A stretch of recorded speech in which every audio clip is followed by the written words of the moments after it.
So this is the Chevy Malibu, the 3.5 liter, a 2008. This is the classic.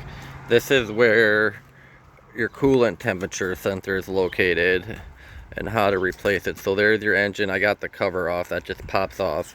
And then you come in here, see those two wires?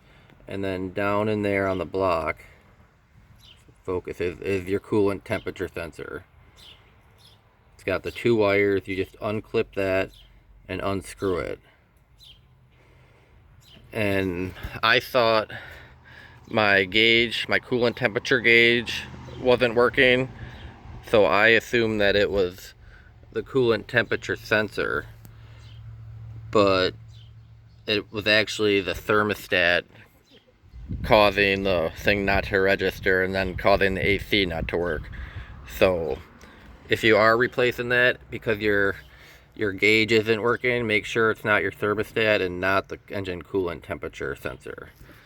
And when there's a compression ring on there, when you screw it in, make sure you don't screw it in too tight to snap it off, the sensor inside there. So that's where it's located, right down in there.